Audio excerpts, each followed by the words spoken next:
Good shoulders. All right, we are live. What's up, everybody? My name is Chelsea Lamore, and welcome to our virtual town hall presented by Radio One. I am Chelsea Lamore, like I said, of iPower 92.1 and 104.1, and this is Black and Gay and Proud of Both. So now that I've got my introduction out of the way, I want to make sure that we introduce. I know you can see their names and their foundations, but I want to give a chance to introduce every panelist that we have today. And I guess we'll start with Zakia. You can tell us about yourself and Nationz Foundation.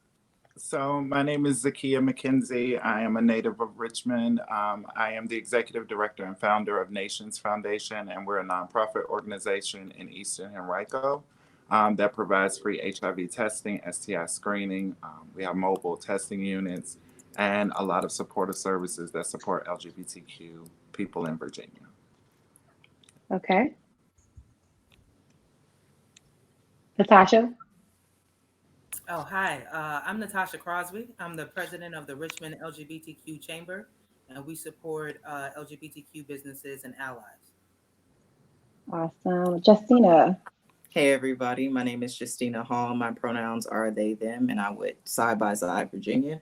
We do work with LGBTQ youth here in Central Virginia, and yeah, we are creating spaces for youth to flourish and be their authentic selves. So I'm glad to be here today. Yes, thank you. And the Reverend Latisse Cries. Lisette, I'm sorry. That's all right. That's all right. Hey, I am Lisette Cross, Reverend L. I am the co-founder and executive director of Black Pride RVA, that is presented by Us Giving Richmond Connections, our nonprofit arm. Excited to be here with amazing comrades and folks in the community. Thank you. And I'm also really excited to be moderating this panel as well. And one of the things, like just maybe an hour ago on Instagram, I posted a picture telling everybody I was really excited about this virtual town hall today.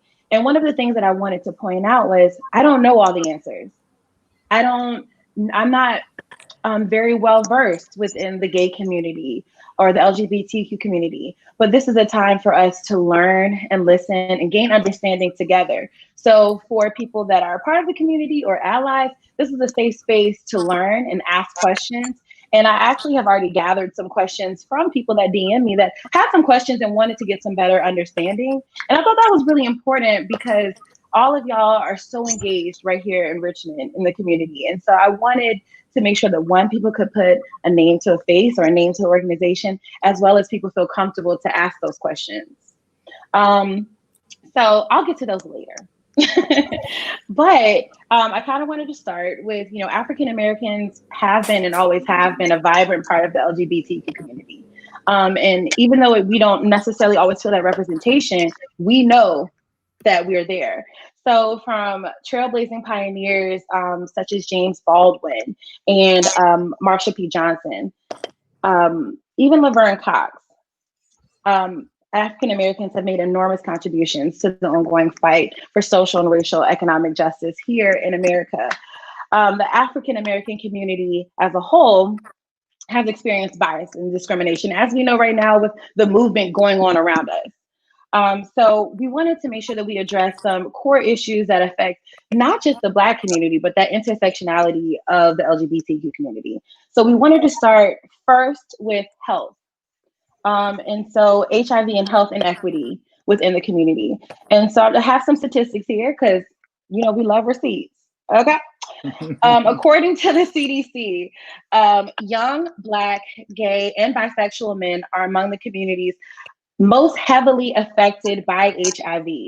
In the city of Atlanta, for example, a young Black gay man has a 60% chance of becoming HIV positive by the age of 30, even though Black, gay, and bisexual men are more likely to engage in safe sex practices than their white counterparts. Zakia, what do you think this particular disparity, why do you think this particular disparity exists? I think this particular disparity exists because of social determinants of health that particular population faces. The LGBTQ community faces issues relating to homelessness, unemployment, discrimination, harassment. So I think all of those things play a part in those numbers. Due to those social determinants of health, people are putting themselves and engaging in more riskier behavior, sometimes having to do some strange things for some change to survive.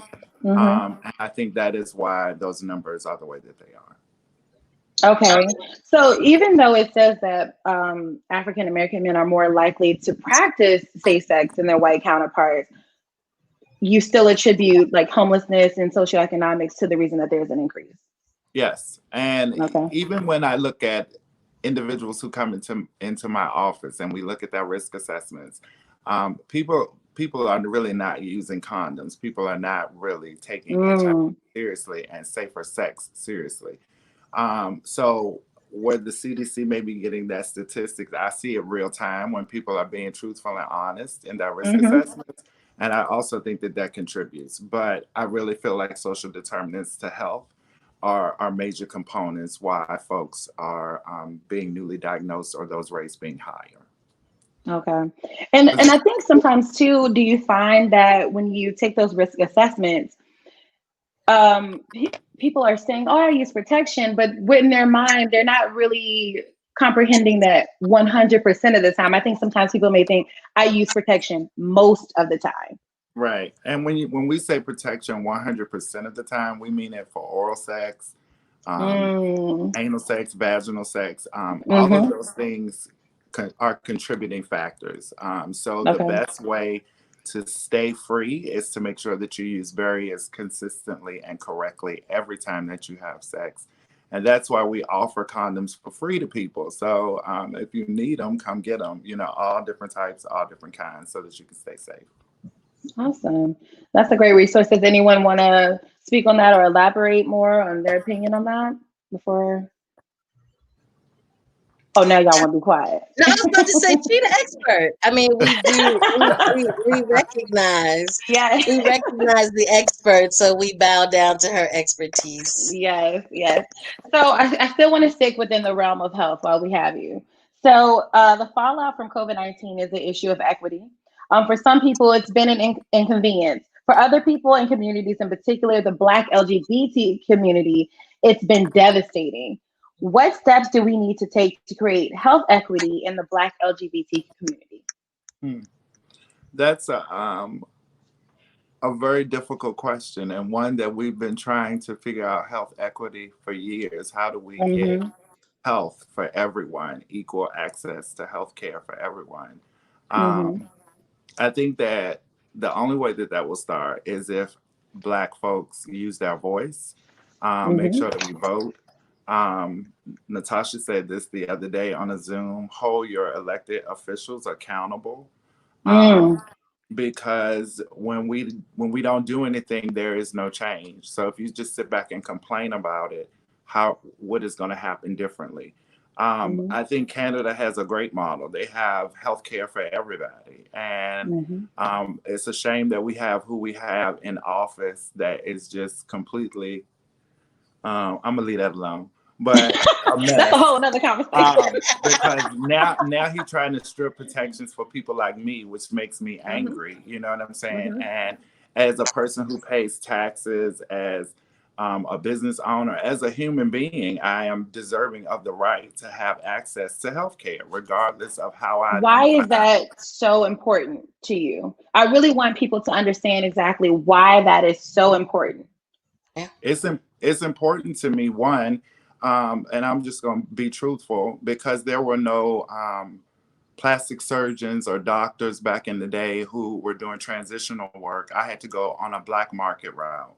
And because of that, I have been having medical complications. So there are things that I need as a trans woman that are important to me. I need to be monitored for my hormone replacement therapy. It's certain things that I still need because I was technically born male. And there are things that I need because now I've transitioned to be a woman. So like when I need a mammogram, my insurance has a problem with it because I'm coded by my sex. So that creates issues for me. So that's why healthcare is important. You know what I'm saying? I need to live, I need to thrive, I need to be healthy, you know what I'm saying? Just like everybody else. So to deny those privileges to me is, you know, makes me outrageous. It makes me angry. You know what I'm saying? And so people need to take it seriously, use their voices and vote. I think that what you said is really important because like I said, it's important for, you don't know what you don't know. And that's why I wanted to know, why is it so important I think people just kind of think of like a vague, well, healthcare is important for everybody, but why is it in particular important? Like I would have never thought about that. Right. You know what I mean? Because you usually don't think about things until it either affects you or somebody breaks it on down for you. And then you're like, well, dang, that makes a lot of sense. Right. And then when you think about folks who are living with HIV as well, they need health care. So how dare you, Donald Trump, try to, you know, repeal these policies and protections for us so that people can discriminate when you see that trans women are, you know, have higher rates of HIV than any other populations within the Black community. So to take health care from us or refuse us or try to deny is a travesty. And people need to get up and use that voice. They need to understand that we're people and we trying to live and be and thrive. I think that really gives context to Black Trans Lives Matter because you see the sign and you know what it means, but you don't really know that equity and what really defines that. And I'm so excited. Like when I tell you, like I feel like a student right now. I'm just soaking this all in. So, and I also want to elaborate too when you talk about health and you know losing healthcare benefits. It seems especially crazy at a time during COVID-19. And so with the Black community being more affected with HIV, we're more prone to getting COVID-19 and the mortality rate being higher. So it's another reason why it's important. And it's just like, it's so many layers. It's almost like, where do we even start? Right. But like you said, it starts with your vote. And I think that we are really pressing that more than ever now.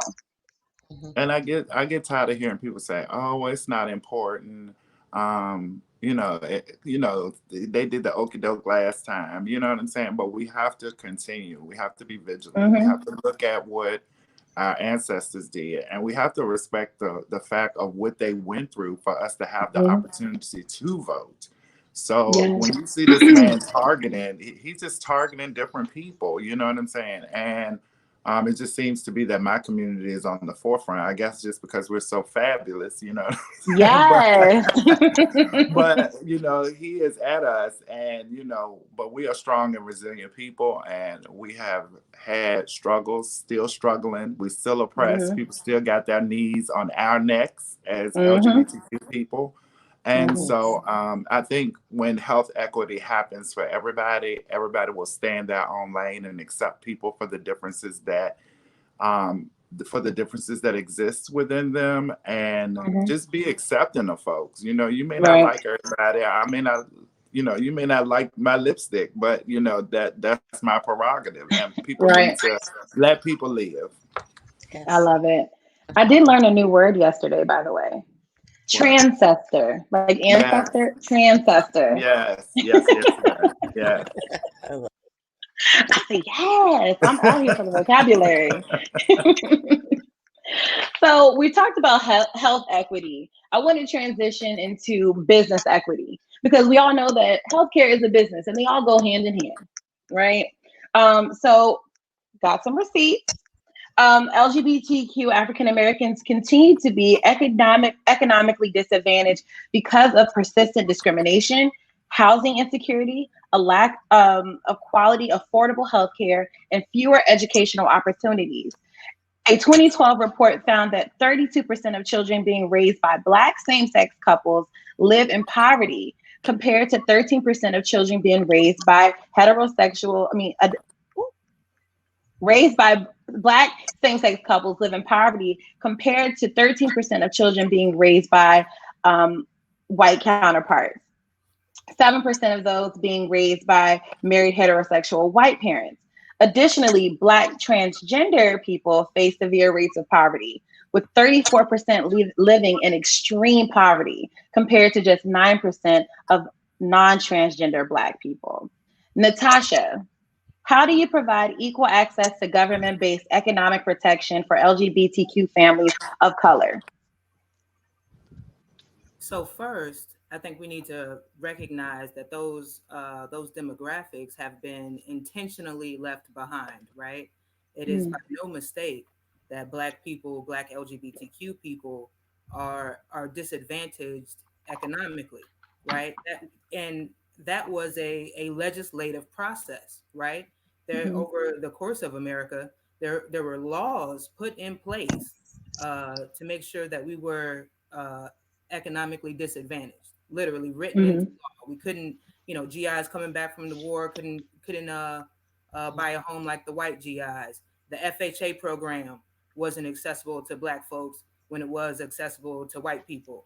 Redlining, and redlining to this day is an issue. It might not be as much of an issue in the like single family home realm, but in commercial banking, I mean, they might as well as board up when it comes to Black business. We're underfunded, underbanked, and these are all purposeful measures, right? We had the Community Reinvestment Act, I think back in like 77. And it literally hasn't done much for us, right? So what we need to do to address these concerns, and like Zakia said, this is my game right here, is we need a legislative agenda.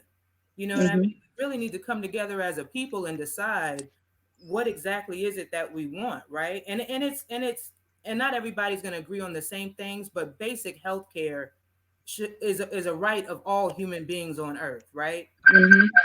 The pursuit of happiness is written into our Bill of Rights. How can I pursue happiness if I don't have the same tools as the other Americans that I see, right? Right. We can utilize those tools in a way that I am not able to. So we need to create a legislative agenda that includes regulations, taxation, and subsidies to have direct carve-outs and set-asides for Black people, Black businesses, Black families, Black communities. And what we need to do is take that agenda, get connected with these organizations out here who say that they are for us, right? They say that they want to push our agenda. They say that they want to help us. They say they want us to achieve. Let's hold their feet to the fire. Let's take our agenda to these organizations who have a direct line to the legislature who write these laws. We know we have people right here in town. What, the LGBT Dems? They to be for all of us, right? Equality Virginia has done great work over the past several years in helping LGBTQ rights come along. So let's meet them where they're at, and also hold them accountable for the Black and Black LGBTQ agenda, right? So we have those organizations, they're already in effect, they're already working the system, and we need to make sure that they're also working the system for us. And then outside of those organizations, directly to our elected officials, we have to vote. We have to vote. We need to register to vote. We have to vote. And in Virginia, we vote every year on something, and every year it matters, right? Every single year it matters. No, whoever's on the ballot, we need to go and make sure our voices is heard. And once we've made our voices heard, we need to hold them accountable. Hold them accountable. I love it. If they start to pivot from our message and our agenda and start to make concessions against us, we need to raise up, get loud. Yes. Let them hear us. Use those organizations who say that they support us to make sure that they continue to support us and pass legislation that supports the uprising that we're seeing.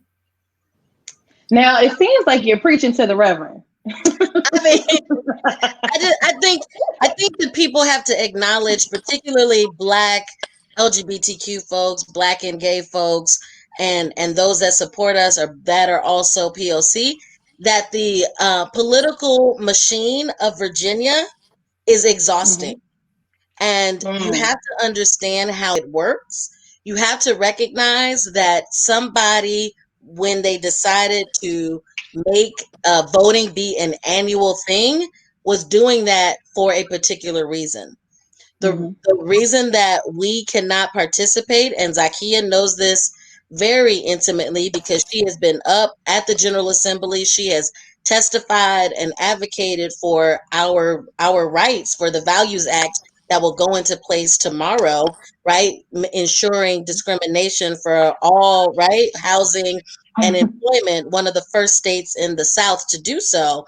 But Zakia can affirm you gotta be ready to be there in the middle of the day when they want you to be there. They can then decide that they don't want to hear that bill that day, and then you gotta come back, right? Zakia laugh because she know. And you wait for hours and hours before you go in there, and then and they change it, and then which in itself is a form of suppression. It's exactly, Chelsea. And so that is why I was amening Natasha, because what Black folks have to understand, all Black folks, LGBTQ and straight, is that in order for us to impact this system, we have got to know how to get in where we fit in, and that first place is voting, and the next place is holding our folks accountable. But know that the political machine of Virginia is on probably the worst hamster wheel of us having to vote on something every single year.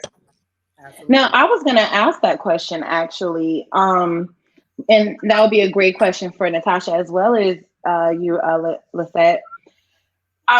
In listening to Natasha, I'm wondering, is that an inequity within the Black community itself that will provide a trickle-down effect to the LGBTQ community, the Black LGBT community?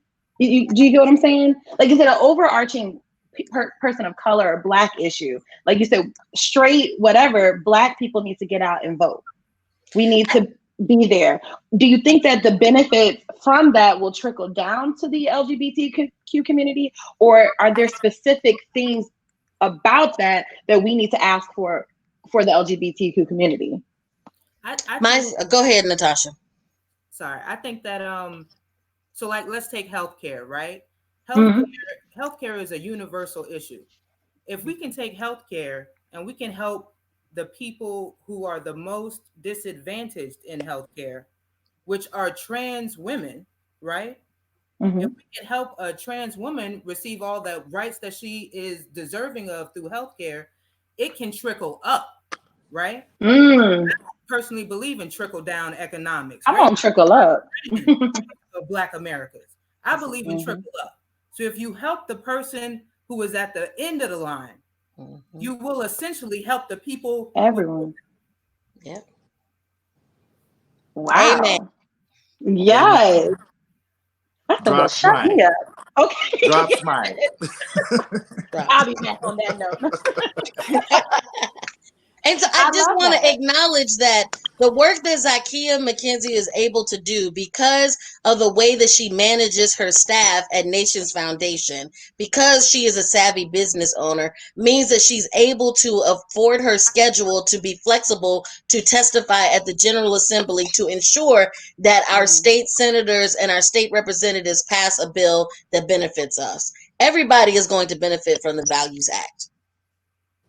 Everybody. Trickle up. Not only just LGBTQ people, but Black people, all people, no discrimination, period. And it was important to be there because of my lived experience and being discriminated against and being knocked down right at the door just because people saw one thing on my birth certificate and saw another thing in front of them. And not giving me the opportunity to show the tools or skills that were in my toolbox. You just judged me for who I was and not for what I could produce or do.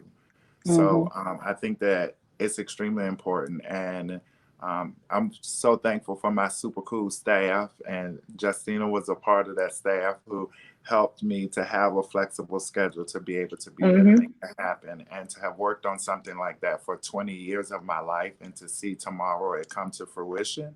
I'm partying down tomorrow, so I'm gonna have me a good time tomorrow. Yes, partying down. I love it. I love it. And so, like in our live comments right now, we see Albert Albright Williams said, "Speak on it," and Ray Berry said, "Using that hashtag trickle up." I think trickle up is a very strong, and if America in itself would use the trickle up mentality in all facets, we would be a better country. I mean, the trickle up, I mean, I love it. I love it. We should definitely make that a hashtag.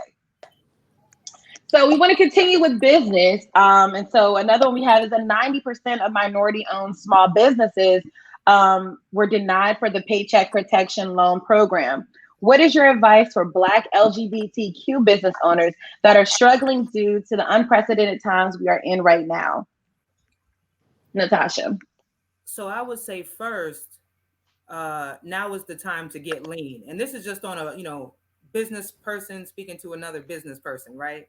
Now is the time to get lean. If you can get it off your books, get it off your books. Look at your supply chain. Where can you save? Without sacrificing quality. It's time to get lean. One, just business to business. But also, again, Black businesses were in a pandemic previous to COVID-19. Speak on it. We have been, written out of economic uplifting since the beginning, right? We go through, like, let's take it back. We go through Reconstruction. 10 years after slavery, we have Tulsa, Oklahoma in full effect, right? They doing their thing. They own everything, right? I could talk for an hour about Tulsa. So they own everything. They are alive and well business, community, self-sustaining, and able to do for self. And what happens? The United States government comes in and blows them up, literally. Wow. They did it right here in Richmond. Montrose Heights, Fulton Hill. That's another local example of how Black business districts and Black neighborhoods were essentially burned down, right? They literally would wipe them from the face of this earth. So since those policies were in effect and we are still dealing with and having to overcome those types of issues, I'm on the same game. We need to hold our legislative policymakers accountable to uplift Black business, to literally write into legislation and give those set asides for Black business. You got the Community Reinvestment Act that, like I spoke to before, that was supposed to come in and help with lending, but Black businesses often have to turn to predatory lending because big banks and even local banks won't lend to them. There's this idea that Black businesses and Black business owners are less than and incapable. It's racist, right? Black businesses can survive just like anybody. We can thrive just like anybody. Look at our culture as an example of the Black business in itself, right? Black culture is American culture, period. So when you take that economic ability away from Black folks and Black businesses, you're strangling them, and you're doing it on purpose. So the answer to that is to, one, let go of that chokehold, and then start to legislate the Black business uprising for now and into the future. We have the Office of Minority Development, right? But a lot of people, it's so much paperwork and bureaucracy that you have to go through to try to access the help that you are due. We pay for that office. Right. That is a government office that our tax dollars pay for. We should be able to utilize it in the best way to promote Black business. These CDFIs, right? I think locally I know of, maybe one or two, but they're already with the Reinvestment Act already being gutted. Now those institutions can lend to people outside of the Black community and still be able to meet the standards of lending, right? For a CDFI. Wow. So and this is all For those that don't know, what is the CDFI? It's a development financial institution. Okay. Basically, you can go there and they're supposed to be the people who, if big banks won't lend to you, they're supposed to be able to lend to you. And if you're not ready to be lent to, they're supposed to have the programs in place that you can work through so that you can get to a point where they feel comfortable lending to you. CDFIs are supposed to be the saving grace of Black business. The Reinvestment Act was supposed to be the saving grace of Black business. It never was. Even in Dodd-Frank, right? If we look at the Dodd-Frank Act that came out of the housing crash in 2008, they were supposed to record data on lending so that we know who's being denied, who's being given the loans and at what rate, right? There's supposed to be this great thing to help small businesses, Black businesses, minority-owned businesses be able to gain an economic footing and achieve. However, legislation, they never put a timestamp on it, right? So tell me if who out there is collecting that data?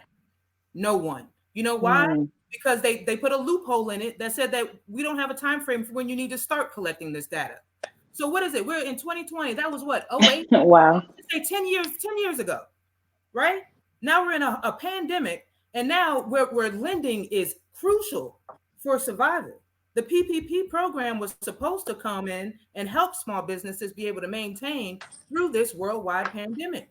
But we don't even have the numbers that we're supposed to have 10 years ago to help us see the differences in lending. You know why they don't want to report those numbers? Because they know they're not lending us money. They know our bank is the predatory. We're not even going to act like we're going to do it. You know what I'm saying? It's crazy. So we have to hold these people accountable on every level, right? Not just the federal level, but local level too.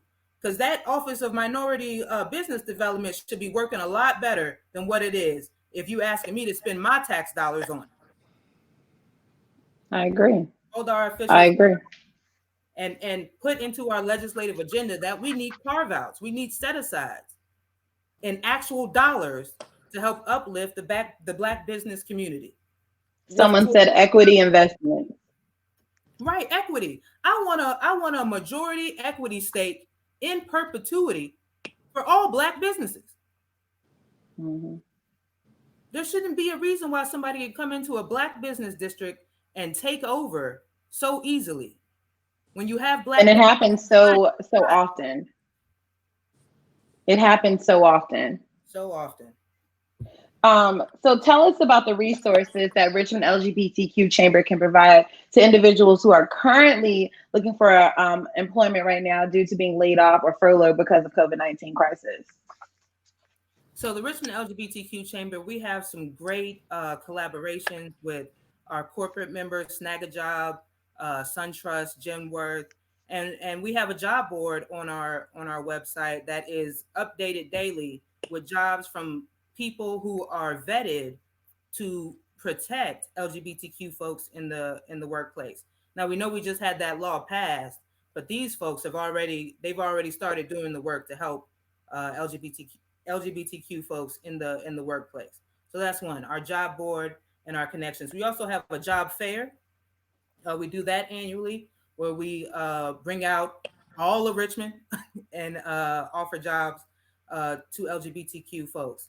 And third, I don't know if people are aware of this, but there is a through the community colleges in town, John Tyler and Jay Sarge in particular, where they have short-term certifications that are essentially or that are low cost and can be free to students so that they can learn a new skill and be able to go into a job force and earn for themselves and their family. And that's a program that's already in existence. The LGBTQ Chamber, we were actually given a grant through Diversity Richmond to partner with Jay Sarge to help bring more LGBTQ folks through this program so that they can get training, right?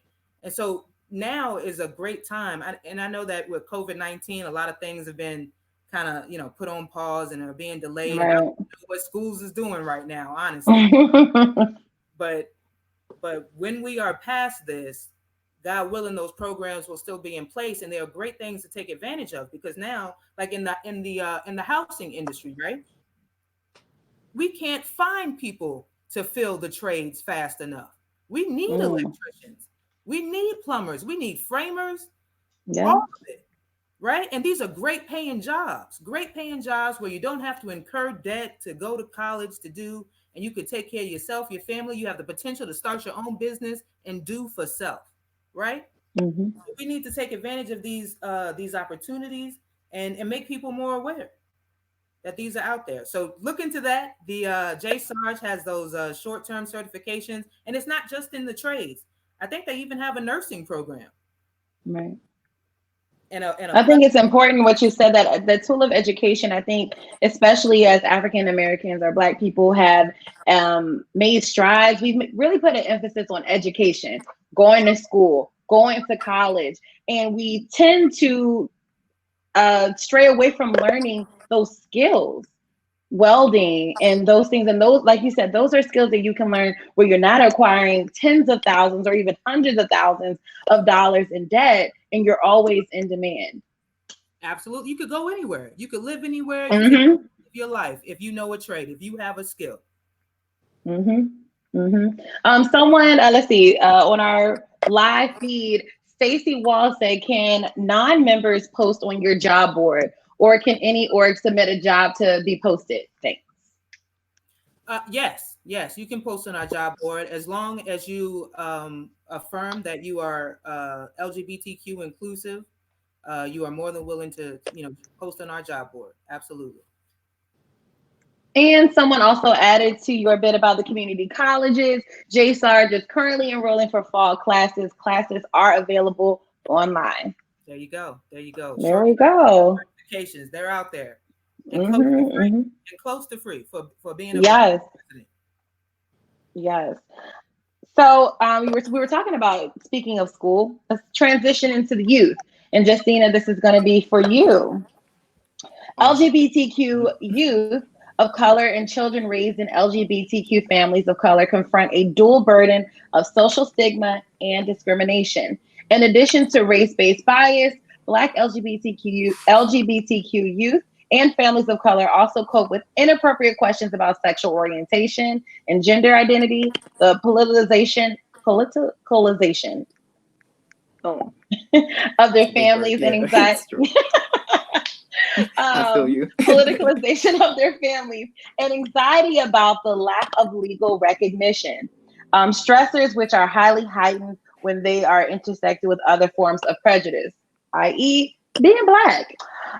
Justina, what steps do we need to take to protect LGBTQ youth and LGBTQ families of color? So I think it's really important when we're talking about protecting Black LGBTQ youth that, we don't discredit their resiliency or take away their autonomy. So I think it's super important that we prioritize just asking youth what they need and not making those assumptions for them. Because a big assumption that we make, right, is that we're all talking about the same age when we talk about youth, but the ranges vary, and youth can go up to age 28. And, as we all know, Black people are adultized, in general. So, for example, 13-year-old girls being sexualized as women, young boys being seen as intimidating men. So, and this racialized trauma is more intense for LGBTQ youth who, may not have LGBTQ representation in their immediate families, or who are youth and youth have such individual and unique experiences that they, aren't blanketed and cannot always be modeled after the experiences that their LGBTQ families have had. And so I would like to highlight that the generation after me has done an amazing job and so much progress with speaking from their raw lived experience in order to help themselves and to help others. And, I'm 26 years old, and within 3 years, I've come out. I've found language for my identity as a non-binary person. I moved here to Virginia and, kind of just dedicated my work to being the support that I needed then and now. So, I say all of that to say that because I identify as youth as well, we suspend in this space between youth and adult for so long that we have trouble figuring out where we are actually valued, where our lived experience really matters. And is it just for optics? Is it just, and do I really truly matter in a space? So I really just try to keep in touch with the person I am and what I would want from someone doing my job, So, and in doing that, I'm realistic that I can't serve youth forever because things are always changing. And I think it's important that all of us get to know youth and ask them what they need and just try to find out where we fit in and find spaces to support the generations that come after us. And I believe that that's important for LGBTQ families as well. The community that comes with that is so important. And there's so many resources as far as groups. And, it's about voting. It's about the legislation that is trying to get passed to bar folks from being able to just have family. It's all of these things that are happening simultaneously. And youth, are involved in that because I'm getting older and eventually I'm going to be somebody that's an LGBTQ family of color. But as a young person into adulthood, I needed support as well. So what I think is important is us all working together and finding ways to support LGBTQ families and youth of color by asking what they need. That's my favorite thing. So someone said, just ask what you need. I almost equate that to even with this whole Black Lives Matter movement. I really appreciate the support of allies that are not people of color. But I'm like, y'all are jumping out there, but you're not asking us what we need. And so it's important it's almost like a love language. If you really care about me, you want to know how you need to show up for me and how you need to support me. How you need to, it's not, sometimes it's the intention is great, but the impact is what matters. You need to be intentional about how I need you to show up for me. Because if I need you to show up one way and you're doing it another, I'm not really receiving the love, even though you may have good intentions. And so someone in our lives said equality is giving someone what you think they need, and equity is giving someone what when they want what they ask for. It's a big difference. Period. I agree. I think that it's just really hard to try to figure out where youth fit, and youth are definitely doing the work. And I think when you get in a position where you're like, a person that's helping a young person find resources, you just kind of think that more because you have the access and you've had your own lived experience. But when I'm working with young folks, I want to hear all that they have to say, and I push my little stuff to the back because it's about your life and your current experience right now that is so much more important than whatever I think, is important. So and hearing you speak, it made me think about when we talk about youth and the LGBTQ community, it literally made me think of Zaya Wade, Dwayne Wade's daughter, and how much support she received from younger people and even older people, Dwayne Wade's peers, accepting. But then there's always that ignorance, right? We can't escape that level of ignorance. And as much love that person may feel, a lot of times, even if there's an overwhelming amount of love, that one negative comment or perception is what really weighs down on you. So what advice and tools would you give to someone in a similar situation? I mean, it varies. I think that chosen family is important. Chosen family was really helpful for me, coming up and finding folks who were having the same experiences as me. And I do understand that like one voice does feel louder than other voices because, when you're feeling down and you're feeling in a space and you could feel like the best you in the world and it just takes one person to tear you down. And it's not even always about the person. It's just about the hurt. And I just encourage folks, like I wish that I would have known more about, support groups. Like Side by Side has all of these support groups for youth that are now also meeting virtually so that youth can come together and talk to each other, because I think a lot of the time when we're talking about like bullying and things, we kind of pit youth against each other. And I think that having space where youth can be together to expand and get to know like who they are in their experiences is important, because it's just all about growth and learning. So I would just encourage someone to find a support group, or I mean, I even did things like just writing in a journal about the things, the version of myself I wanted to be, and kind of just making a to-do list, something that just keeps you into the point of you're going to be who who you want to be.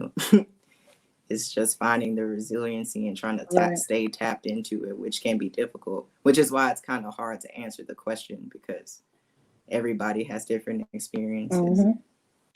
Now, I know you said that side by.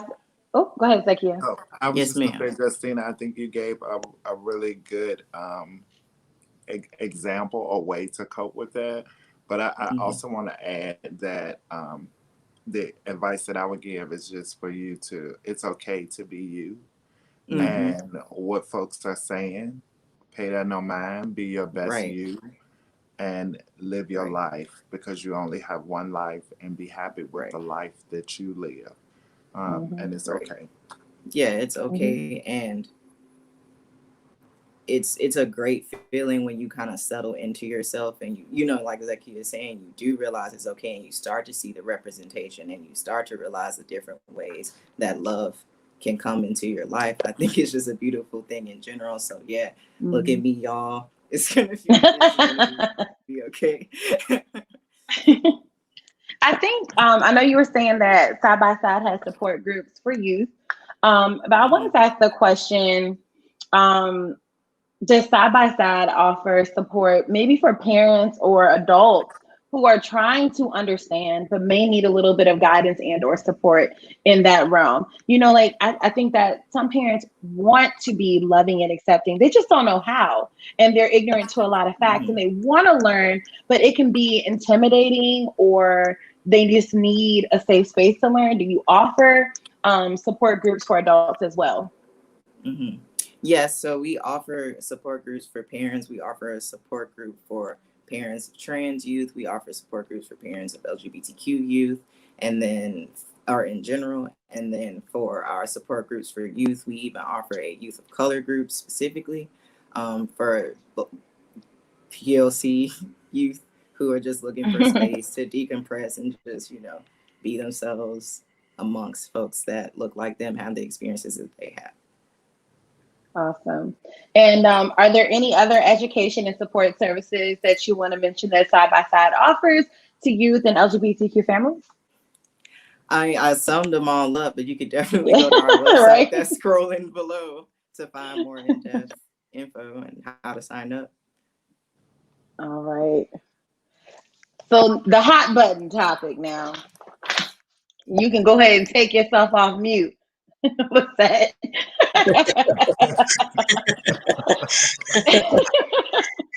Dun dun dun. We need some music.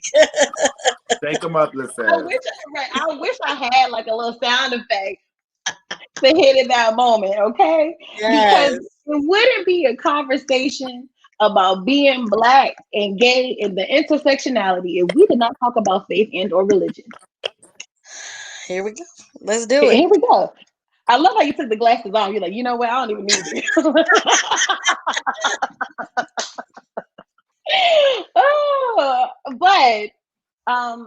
So something that we were talking about is possibly religious intolerance when it comes to the LGBT community. And while LGBTQ African Americans identify with various faiths and traditions, the Christian church remains a source of both hope and trepidation for many.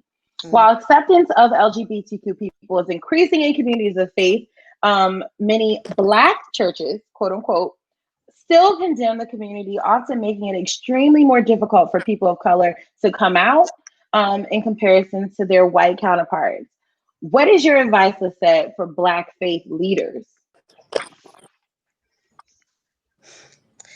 This is such a relevant topic for the moment that we're in, because we are also seeing an increase of Black faith leaders showing up on the Mm-hmm. front lines with people who are protesting.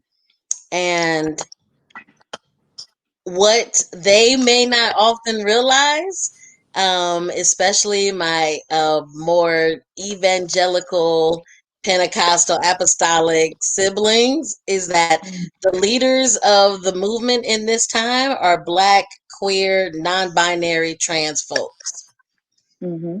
And so, my wisdom to faith leaders is number one, do your work.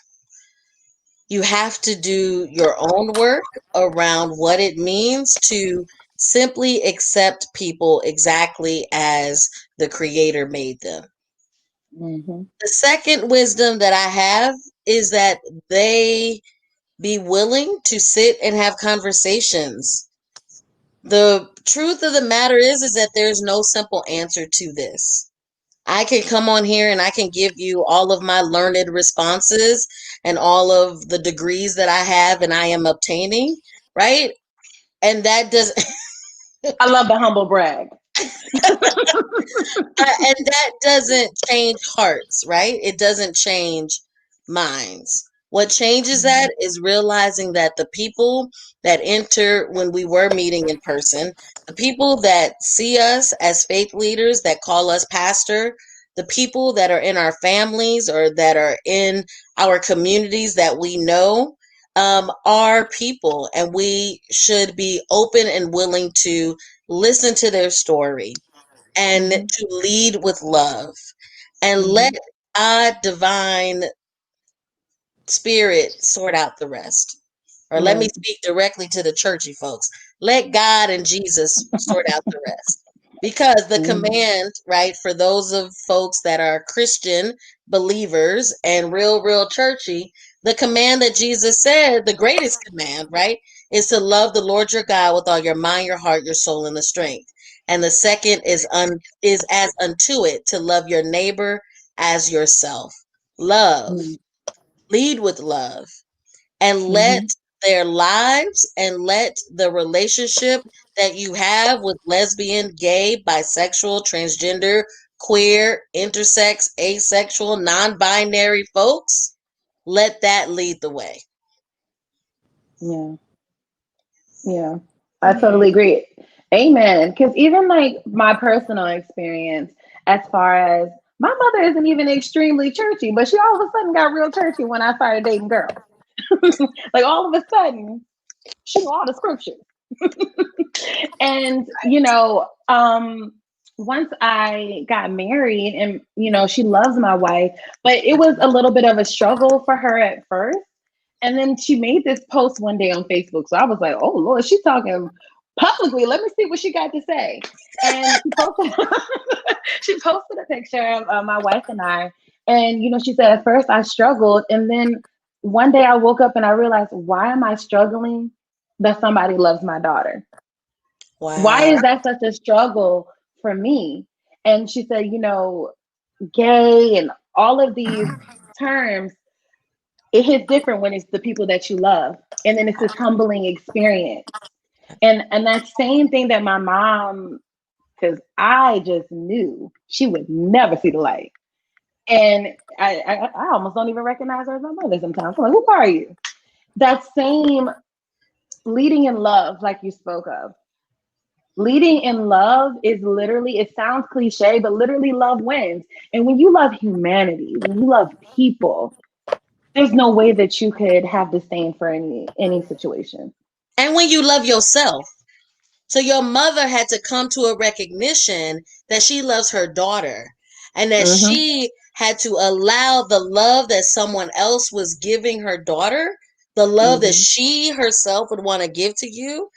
Then Mm-hmm. she was able to say, there it is, right? So I do Mm-hmm. think that while we often use this rhetoric around love, we also have to realize that one of the biggest barriers to loving others is loving ourselves. And that most oftentimes, and there are all kinds of stories out there, both published and unpublished, about preachers who be tiptoeing with same gender loving people, with other folks. They got back. Come on, y'all know it. All everybody watching, and we'll watch later. Y'all already know, right? Right? And some of us got some stories that we will not tell. We will take to our graves. And most oftentimes, those individuals end up being the ones that are the most public. Vocal. Exactly. Exactly. And so I really want to just reiterate that you have to love yourself. And the other challenge to my pastor, I'm a pastor for those of y'all that don't know. And so to all of my pastoral friends, the other challenge is not having to have all of the answers. You ain't got to have the answers. That's why it's called faith. Right. And if you ain't got faith, then you might not need to be right preaching the gospel of Jesus Christ as a Christian. Now, if you're not Christian, we can talk about something else. I'm simply saying this as somebody who follows Jesus Christ and identifies as a Christian, and you say and profess that you are called to lead people, then there has to be a space in which we as pastoral leaders have to let God do God's thing. And one of the challenges within the Black community, specifically, since we're talking about being Black and gay and proud of both, is that church is not just an institution, it is a cultural component of how we live our lives. So that's why, Chelsea, you can be like, my mama ain't never been churchy. Oh, but she had the scriptures for you, right? Because Yes. it is a cultural reality of living Black in America.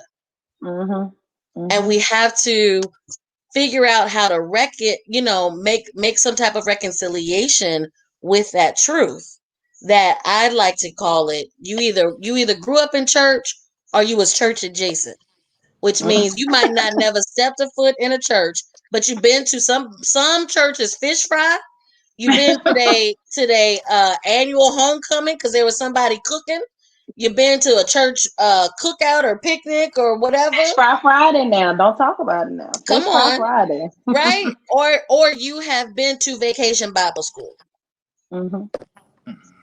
You ain't never had to go back to their church. You never had to confess Jesus Christ as your personal savior. You never had to put your name on the roll at that particular church house because it's part of our community. It's part of how we have sustained ourselves, right? And so it becomes a little bit challenging, right? When the folks that we also have just lived with, we knew Uncle so-and-so had a roommate for 20 something years. We knew Aunt so-and-so had her friend that was, come on, y'all Her know, we special know friend. And my So- grandma still introduces my wife as my special friend.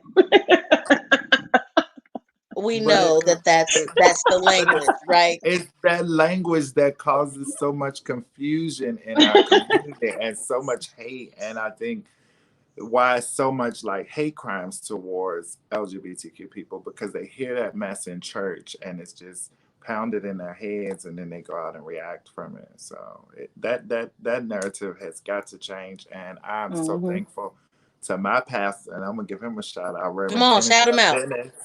At Greater Mount Moriah Baptist Church on First Street in Jackson Ward, for being accepting and affirming and stepping outside of the box. So when the doors open back up, anybody want to come and worship there and get some good love, please feel free to, because I struggled for a long time when I transitioned and going back to church. And it was when my grandmother died, and he asked me why I hadn't came back to church, and I just told him I wasn't trying to deal with anybody misgendering me and all of that foolishness. And so he assured me that if I came back, that would not be the case. And one Sunday, these women were making an issue about it, and he stood up in church and basically dismissed them and told them that everybody has a place to worship here. And that's the way that it should be. So lead with love is exactly truth. And I think that will change so much in our world. And to lead with love as Zakia's pastor is an example, means that you have to take a risk. And the other truth about black church community is that some of them are not willing to take the risk. Yeah. And I think that has a lot to do with, even like, I keep going back to the political climate that we're into right now. People are scared to be uncomfortable, right? And so taking that risk will require maybe being uncomfortable for a little while. The congregation may be upset with you. Everyone's not going to agree. And it's just as much as church. Everyone knows that the church congregation in itself can be very almost political, in the sense of you want most people to like you. You want most people to agree with you. And the moment they don't agree, you're scared that they may go somewhere else. And well, let's speak the truth, Chelsea. They scared that they're gonna take their money somewhere else. Let me just name now, the. Let me just listen. Let me just name the truth, because people are not willing, right, to stand up for lesbian, gay, bisexual, trans, queer folks, because they don't want the tides to dry up. Can I just say, the comments are saying, say so, speak the truth, amen. that is fundamentally where it is. And I definitely think that another word that I'm hearing a lot, there are certain words I just keep hearing, and unlearning is one of them that is sticking with me, especially in this conversation. I think that as much as we need to unlearn some of the things that we were taught in school, I think that we need, as a community, to unlearn some of the social biases, discrimination that we don't even know that we have. You know what I mean? Do you think that the church has any unlearning that it needs to do in the context of the LGBTQ community? Yes. Is not enough wine for the It's not enough wine for the conversation? Not really, but I got about 2 or 3. I'm Baptist. I'm good in Baptist, so I got 3 for you. Number one, we need to unlearn judgment based on visual inspection. We need to accept people exactly as we see them and as they show up. The second thing we need to unlearn is biblical interpretation that is not social, historical, cultural, and contextual. I used a lot of big words, but biblical interpretation that is relevant to the day and time that we live in. And the third thing we need to unlearn is the silence around talking about human sexuality, period, within the church context. We have got to be ready and willing to start with our babies all the way up to our adults to talk about human sexuality across the lifespan. Lesbian, gay, bisexual, transgender, queer folks would not be an anomaly if we embraced bodies are created in the image of God. If we embrace that we are good because God said it was good. If we embrace that our bodies do not deserve to be touched without consent, that our bodies are our own.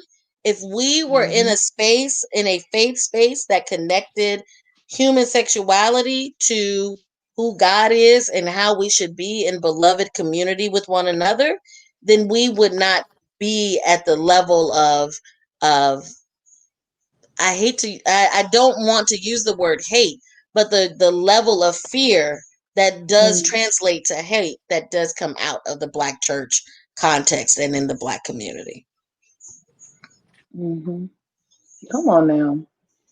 Now I don't even know where to go from there, because you can laid it out. Let me just say this. I think that, as somebody who is the co-founder of Black Pride RVA, who is a Baptist ordained and bisexual myself, I think that this work of health equity, the work of Black Pride RVA to actualize equity, has to begin with our sense of self. That when Zakia and myself and Louise Cheesy Farmer, as co-founders of UGRC Black Pride, got together, it was because we needed our voices to be raised. And part of what the church has inadvertently done is caused us to quiet our voices. It's caused us to, let me put some churchy language to it, put our light under a bushel, right? And that is not what we need to have happen, right? We need to create space where Black LGBTQ folks can fully be celebrated and lift up their voices. And that's why we created Black Pride RVA. That's why we created Virginia's first ever Black LGBTQ festival.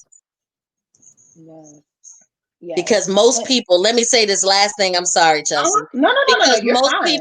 most people are so negatively impacted by the church in their core sense of their identity that work has to be continual in all of our lives. And so creating Black Pride RVA is actually a way to undo the negative impact of Black church. So tell us about the Black Pride Virtual Festival. Since we're talking about Black Pride RVA and what you do, tell us about the virtual festival that you have coming up. Yes. So we have July 16th through the 19th. We, as the Black Pride Planning Committee for 2020, that Louise Cheesy Farmer is the chairperson of, also co-founder. So shout out to Cheesy. She is leading our team to create a schedule. So on Thursday night and Friday night, we'll be streaming live at 7 p.m. On Thursday, it'll be our Black Pride Planning Committee kind of Q&A and welcome. On Friday, it will be our Root Award and our Rodney Lofton Social Justice Award, again, streaming live to our Black Pride RVA platform. Saturday, June 18th, is a full day of our best attempt to make the Day of Purpose translate online, and so I just invite folks to follow us at Black Pride RVA on Twitter, Instagram, and Facebook.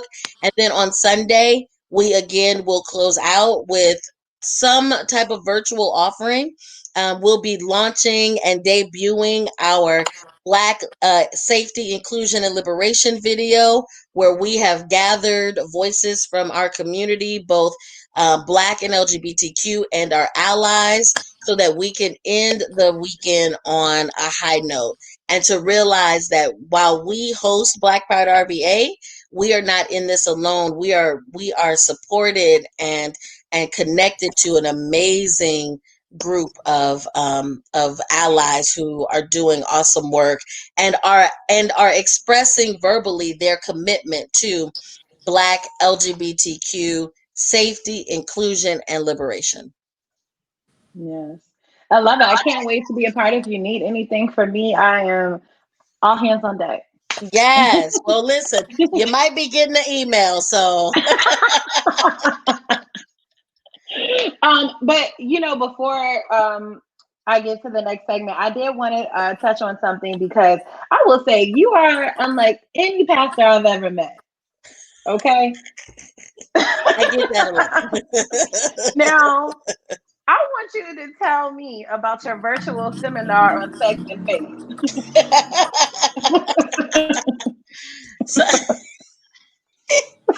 So you are tickled about it too. I'm tickled because your question is just kind of like the way you set up the question. So I pastor Restoration Fellowship RVA, and our commitment is to hold conversations around sex and faith, and that's what we do, right? And we do that with local pastors and clergy folks and sexologists and sexuality professionals. And then in my business, Will You Be Whole, I convene a small group of Black women and femmes and help them reconcile sex and faith. One of the things that happens with all of us, and particularly those of us that are queer identifying in some way, is that we have to make sense of our bodies and our faith beliefs and what we doing with said body. So yes, sexual activity, right? and what does it mean to develop and construct a sexual ethic? And so my seminars, whether it's a one-off workshop or the work I get to do as Pastor Lisette in holding conversations about sex and faith, because that is where we really, really open up people's minds. Or I am pastoring or shepherding or walking with a group of Black femmes and women about reconciling sex and faith. It is the work that I love to do, and definitely the work that I feel called to do in the world. So I love it. I'm here for it. I am here for it. Now, I try not to make Black Pride RVA talk about sex all the time, but if I did, they would be like, yes, we can talk about all the sex, the gay male sex, the women's sex. Listen, we can talk about it all. How the possibilities are endless. The possibilities are endless. So as I stated in the beginning of our town hall, I wanted to make sure that I created a space for people, a safe space for people that had questions to maybe have some questions answered. We have the comments going live. If you have any questions, feel free to drop them over. But I also put them on my Instagram at @starring_Chelsea to collect some questions that people, some people DM me, some people, I did like the little question thing, and people really wanted to know and understand. And so I have a few questions for all of my esteemed panelists. Okay. So someone asked me, what exactly does non-binary mean? I'm gonna just put this out here first. I am not the spokesperson for all non-binary people. So what non-binary means to me is I do not identify as a woman and I do not identify as a man. My pronouns are they, them. I identify as a masc presenting person. And it just means that I just am outside of the gender binary, if that makes it easier for folks to understand. Yeah, I think it puts it in kind of like plain terms. I think sometimes people may Google these things, but the definition you get is it may be confusing. So to be able to have it in like a life experience term, it really helps. So that leads me to my next question, because you mentioned it. Why are pronouns important?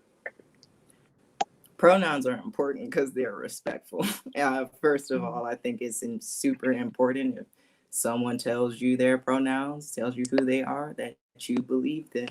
And they are, my pronouns, they, them pronouns make me feel affirmed. And when people don't use them, I don't feel affirmed. I don't feel respected or seen. I feel like people see what they want to see. And I think using pronouns is important because you're asking people who they are. You're asking them, what would you like? What terms would you like me to use? How would you like me to interact with you? You're just wanting to know people. And I think that's extremely important. And it's extremely important to respect people's pronouns. Zaki, I see you. I was going to say, I see you nodding and agreeing. because pronouns are just like names. You know what I'm saying? If Chelsea is your name, so if somebody call you something outside of your name, you're gonna feel some type of way. So asking pronouns is just a show of respect, like Justina said, and affirming people and just being respectful. Just treat people the way you want to be treated. It's just that simple. So I think it can be that simple. in our community, we use that a lot, and we try to model it when we go outside of community so that we can kind of make a social change. So kind of just like, hey, I'm Zakia, my pronouns are she and her, what's your name and pronouns? Same way like how you would ask somebody, what's that name and that phone number? So you just ask the name. And that's why I said this in conversation is also important to me, because I personally I'm trying to make sure I phrase this the right way, especially like I'll be 30 this year. So I've been dating women for probably about 4 years, right? So I wasn't necessarily, I guess you could say, raised within the gay community. It's something that's still kind of new to me. And one thing that I've been wanting to, if I could say please, grace, mercy, and patience, because a lot of times I don't mean any harm. I'm still learning. You know what I mean? And I think that, say, for example, we talk about unlearning and you want to be pronounced they or them. I think sometimes people have to unlearn the way that they speak, the way that they think, and just allowing a little bit of grace and mercy for those people that are trying to learn. Because I have personally experienced where I felt like people weren't necessarily patient with me, even though I was showing that I had great intention. I'm learning, and you have to learn those things, you know? Yeah, I just want to add to that, Chelsea, that it is always in the spirit in which people demonstrate their learning. Mm-hmm. Right. So when I'm a former employee of Side by Side, whoop whoop, Side by Side, and when we would go out to train all across the Commonwealth, Mm-hmm. the hardest thing that people had to reconcile was using the they them. And so Mm-hmm. I just want to say to folks that are watching, if you really grounded in the experience of respecting the other person and not be self-centered enough to think that your challenge in using that is greater than respecting someone's Mm-hmm. sense of their humanity, Mm-hmm. then we can maybe move forward, right? There's a total Right. difference in being able to be like, okay, I misgendered, you, my bad, keep it moving. Don't make a big deal about it. Right. And next time you see them, do the right thing, right? Or Mm-hmm. what I would tell people is like, if you can't get their they them down, or you can't remember their pronouns because you visually can't get it together, just call them by their name. The name. Right. That's their name. Right. And it might be cumbersome to be like, hey, Justina, yes, I saw Justina walk across the street. Oh, yeah, Justina went over there, and then Justina came back. I don't know. Well, I don't know what Justina is Right. doing because I have to use Justina's name each and every time, right? Mm-hmm. And we're just Mm-hmm. taught in English language to use pronouns because we lazy, not necessarily because, right? I mean, it's the same thing with God. God is he, she, they to me. Right. But for some Mm-hmm. people, they can't get away from God being only he. So I just wanted to Mm-hmm. just put that out there as somebody that has trained across the Commonwealth with Side by Side to help folks understand the use of pronouns and why it is not necessarily about you, but it's about respecting the humanity of the other person. I love Yeah. that. I love that. Yeah. I love that. And then there was one more, and someone asked, what is cisgender? What is Like if someone says cisgender? cisgender, what is cisgender? So cisgender is when you are born in the sex that you were born in. So when the doctor said male or female, and you still identify as male or female. Cis is the Latin word for same, and so the word cisgender was created to counter transgender because trans is us transitioning or changing. Okay. So cis is Latin for the same. So cisgender, meaning that Chelsea, you were born a woman, and you still identify as a woman. So I'm cisgender. Yes. Look at me. That was a Okay, great. myself. Okay, myself. All right. Well, did anyone in the comments have any questions? Some Levi Rose said, totally understanding and accepting folks outside of the gender binary is beneficial for everyone. And of course, there's a whole lot of amens, and that's it. Okay. I love a cosign now. Ain't nothing like a good cosign. Now, someone did ask if links and information for today's virtual town hall will be provided, and of course, all of these resources will be available to you on iPower 921's website, which is iPowerRichmond.com.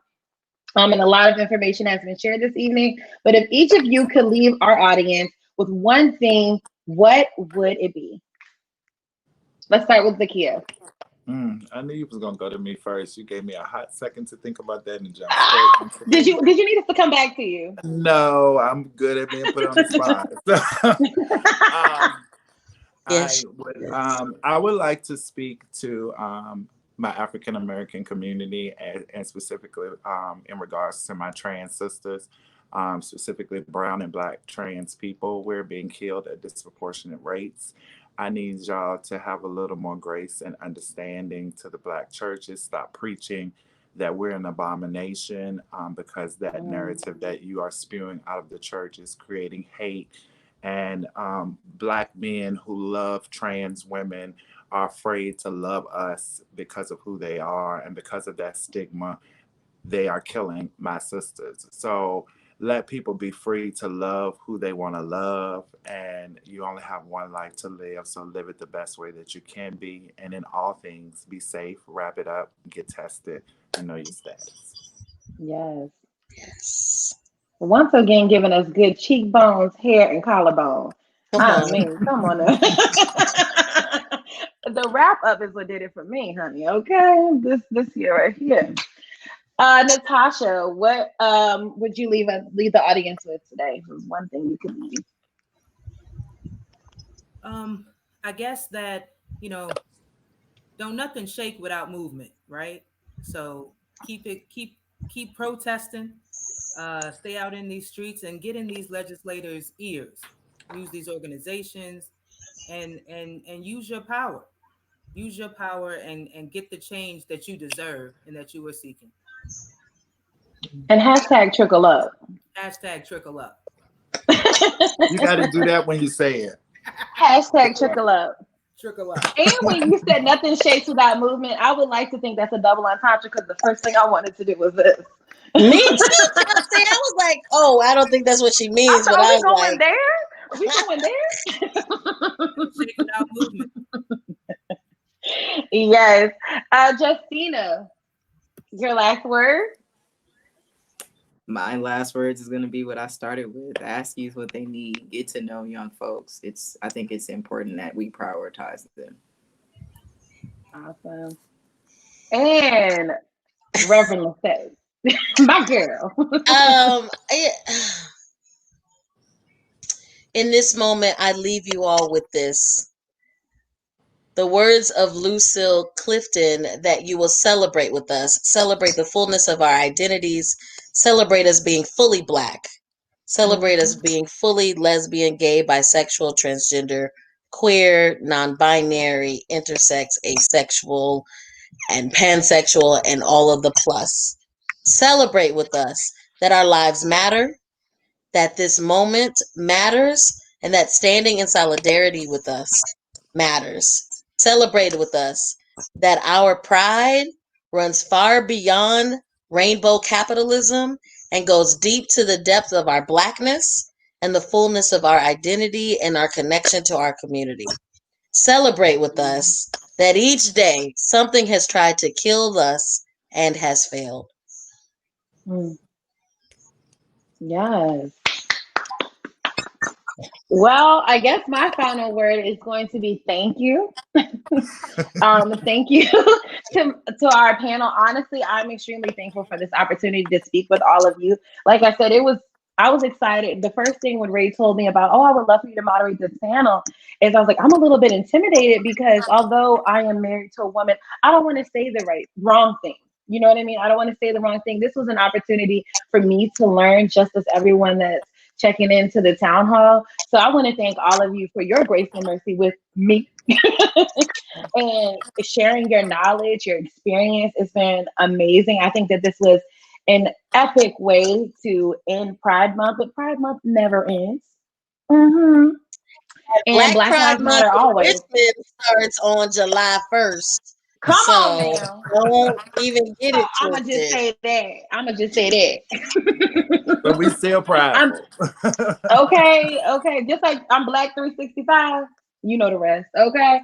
So I want to thank the panel once again. Black RVA, Black Pride RVA, Side by Side Virginia, Nationz Foundation, Richmond LGBTQ Chamber. And I want to thank all the viewers that checked in, asked questions, and really wanted to unite in love. And love. And in the words of my grandmother, I'm going to sign off with her famous words: choose joy. Come on. Choose joy. Thank you. Thank you. Thanks, everybody.